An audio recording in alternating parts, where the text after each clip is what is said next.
Hello everyone and welcome back to another video. Today we've got an iPod Touch 4th generation in here. This one should be running iOS 4 and let's get it opened up and see if that's what we have.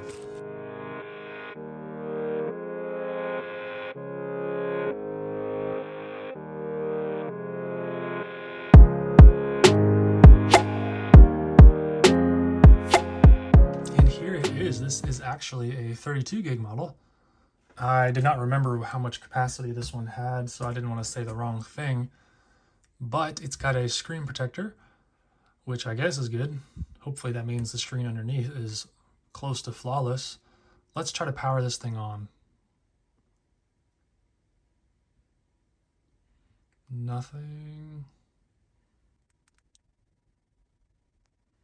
All right, I'm gonna plug that in, and once it's charged, we'll be back. Okay, so here is the iPod after it's charged for a while, and we're met with this screen, which had me a little worried. I thought maybe the seller erased it and updated it. But if we check at the listing on eBay, we can see that this is, or was, on 4.3.5 with a lot of songs. And I'm guessing the seller just clicked erase all settings and apps. So you can see it was a good deal, about $20 with shipping. But what I'm going to do is I'm going to plug it into the iMac, and hopefully it's still on iOS 4, but we'll go from there. All right, I just plugged it into the iMac. Let's check inside Finder. Hopefully this thing just activates cleanly with no problems. Put it up here so we can see.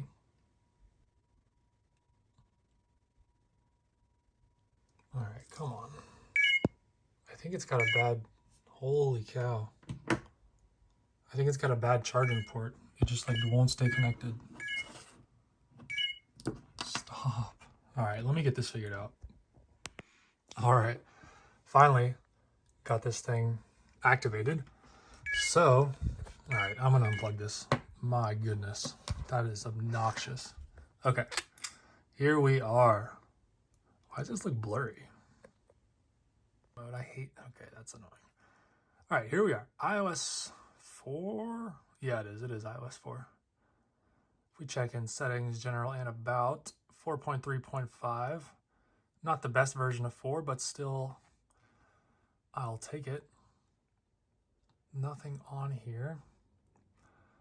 I think I'm gonna get the screen protector off. I don't like the way that looks, and I think there's some like dirt or something trapped underneath it. Check the camera, take a picture of its younger sibling. iPod Touch over there. But this is a pretty cool device. When the iPod Touch 4th gen was launched in 2010, it really brought a lot of changes to the iPod lineup. It introduced the Retina display, which was phenomenal at the time and still is nice. It's just small. We got the rear camera on the back, and we got the front camera on the front, which allowed for FaceTime on the iPod Touch. And it allowed you to take pictures and then view them. So for a lot of people, this was their first like camera, if you will. While not a good camera, I think it's 0.7 or 0.3 megapixels. I don't remember, but it's pretty bad. Either way, this was a really solid device. Kept the 30 pin and headphone jack. We got a dedicated speaker port there. So the speaker was a little improved. We got these nice separated buttons, which were different than the generations before that. Overall, a really clean device. They made the back flat like the first gen iPod Touch, so it doesn't rock on the table when you use it, which is nice. And this iPod was the first one to feature the Apple A4 chip, which brought improved performance by a little bit to the iPod Touch. This iPod would go on to get updates to iOS 5 and introduced iCloud and iMessage, as well as iOS 6. And the A4 chips are kind of interesting. You've got the iPod Touch 4th gen, the iPhone 4, and the iPad 1st gen. All have the same chip, but they are all capable of running different versions of iOS, which is interesting. Maybe I'll make a separate video on that. But this has been a look at an iPod Touch 4th generation on iOS 4.3.5. This is a pretty clean example, and I hope you enjoyed this video, and stay tuned for the next one. Thank you so much for watching.